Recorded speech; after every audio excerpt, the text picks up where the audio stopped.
एक तरफ देश के प्रधानमंत्री बड़े ही इत्मीनान से झालमुरी का स्वाद ले रहे हैं। न्यूज हेडलाइंस भी उनकी सादगी और लाइट मूवमेंट से भरे पड़े हैं। लेकिन वहीं दूसरी तरफ हमारे देश का एक हिस्सा पिछले 3 सालों से लगातार जल रहा है।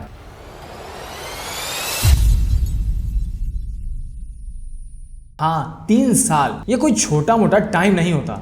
जब हम अपने घरों में बैठकर पॉलिटिक्स डिस्कस कर रहे होते हैं तब मणिपुर के लोग अग्नि परीक्षा दे रहे होते हैं। अब सवाल ये है कि आखिर क्यों ऐसे टाइम में हमारे देश के प्रधानमंत्री चुप्पी साध लेते हैं। क्यों देश की मीडिया, नेता, इन सभी को मणिपुर का धुआं दिखाई नहीं दे रहा है, या फिर यूं कहूं कि ये देखना ही नहीं चाहते। लेकिन मैं इस मुद्दे पर सवाल जरूर करूंगा और तुम सबको इससे रिलेटेड सारी चीजें डिटेल में बताऊंगा। So let's start. लोग कह रहे थे कि नए साल में हालत सुधरेंगे, नई सरकार आई है तो शायद शांति आएगी। लेकिन अप्रैल 2026 का ये महीना मणिपुर के लिए एक भयानक याद बनकर रह गई है। बिशनपुर डिस्ट्रिक्ट में हाल ही में जो अभी हुआ उससे पूरे देश की रूह कांप जानी चाहिए थी। रिपोर्ट्स के मुताबिक हिल की तरफ से एक विस्फोटक बॉम्ब फेंका गया जो आकर एक घर पर गिरा। एक पल में वो घर धमाके और आग की चपेट में आ गया। इसी हमले में एक 5 साल का बच्चा और सिर्फ 6 महीने का मासूम इन्फेंट अपनी जान खो बैठे। सोचिए, इतनी दर्दनाक मौत, वो भी इतनी नन्ही सी जान का, जिसे इसके बारे में कुछ पता भी नहीं था, जिसने अभी दुनिया भी नहीं देखी थी। वहीं उनकी माँ भी क्रिटिकली इंजर्ड हो गई। सोचिए, वो बच्चा जो अभी ठीक से बोलना भी नहीं सीखा था, वो इस नफरत की आग में हमेशा के लिए शांत हो गया। अब इन सब में उन छोटे बच्चों का क्या कसूर था। मणिपुर आज सिर्फ एक स्टेट नहीं रहा, ये धीरे धीरे करके 2 अलग वर्ल्ड में बढ़ चुका है। एक तरफ है इम्फाल वैली, जहाँ मेताई कम्युनिटी रहती है, जो पॉपुलेशन में ज्यादा है और हिस्टोरिकली पॉलिटिकल पावर भी लार्जली इसी रीजन के पास है। यही वैली मणिपुर की इकोनॉमिक और एडमिनिस्ट्रेटिव सेंटर मानी जाती है। और दूसरी तरफ है हिल डिस्ट्रिक्ट, जहां कुकी और नागा कम्युनिटीज रहती हैं, जिनकी अपनी अलग आइडेंटिटी, कल्चर और लैंड सिस्टम है। इन इलाकों में जमीन सिर्फ जमीन नहीं होती, बल्कि आइडेंटिटी और एग्जिस्टेंस का सवाल होता है। यही फर्क, यही डिस्ट्रस्ट धीरे धीरे टकराव में बदल गया। पिछले 3 सालों में हालात इतने बिगड़ गए हैं कि आज ग्राउंड रियलिटी कुछ और ही कहानी बताती है।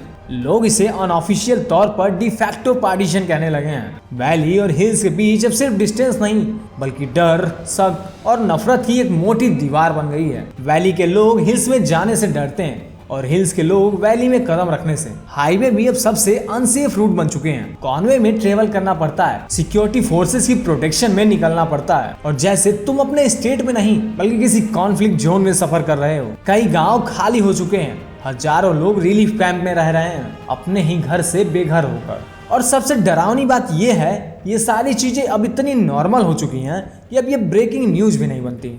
सीरियसली, अब आते हैं सबसे इम्पोर्टेंट सवाल पर, आखिर ये आग बुझ क्यों नहीं रही है। क्या ये सिर्फ 2 कम्युनिटीज की पुरानी दुश्मनी है, या इसके पीछे कुछ और भी है जो इस आग को लगातार हवा दे रही है। सच ये है कि ये सिर्फ एक नफरत की कहानी नहीं है, यह सिस्टम की लगातार होती नाकामी का रिजल्ट भी है। 2023 में जब हिंसा शुरू हुआ तो सबसे बड़ा झटका तब लगा जब पुलिस आर्मरीज से ही हजारों वेपन लूट लिए गए। Rifles, INSS, AK series weapons, ammunition, सब कुछ भीड़ के हाथ लग गया। और सबसे खतरनाक बात यह है कि ये सारे हथियार आज तक पूरी तरह से रिकवर नहीं हो पाए। यानी जिन लोगों के पास कानून व्यवस्था बनाए रखने की जिम्मेदारी थी, उन्हीं लोगों के हथियार आज आम लोगों के हाथों में घूम रहे हैं। धीरे धीरे हालत ऐसे बने कि हर कम्युनिटी ने अपने अपने आर्म ग्रुप खड़े कर लिए। रिजल्ट, ये अब सिर्फ प्रोटेस्ट और क्लैशेस नहीं रह गए, बल्कि ये ऑर्गेनाइज्ड आर्म कॉन्फ्रंटेशन बन चुके हैं। जब सामने वाला हथियार लेकर खड़ा हो तो फिर कोई भी खाली हाथ नहीं रहना चाहता। और यहीं से शुरू होता है एक dangerous cycle, fear, weapon, retaliation और ज्यादा वायलेंस। और वहीं दूसरी तरफ लोगों का पुलिस और एडमिनिस्ट्रेशन से भरोसा लगभग खत्म हो चुका है। कई इलाकों में तो लोग ओपनली कहते हैं कि उन्हें खुद अपनी सिक्योरिटी का इंतजाम करना पड़ता है। जब जस्टिस डिलीवरी इतनी स्लो हो जाए कि इतने बड़े इंसिडेंट के बाद भी टाइमली अरेस्ट न हो, इन्वेस्टिगेशन लटकी रहे और विक्टिम को इमीडिएट जस्टिस न मिल रही हो,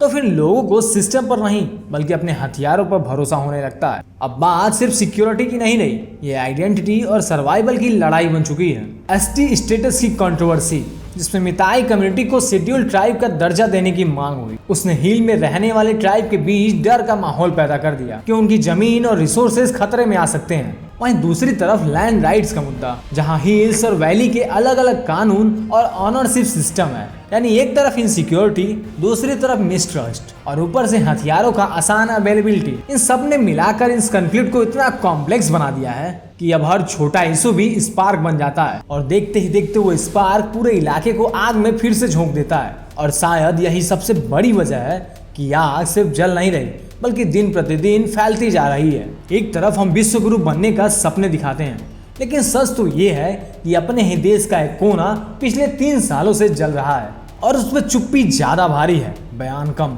सवाल ये नहीं कि मणिपुर में क्या हो रहा है, सवाल ये है कि इतना कुछ होने के बाद भी ये नेशनल प्रायोरिटी क्यों नहीं बन पा रहा।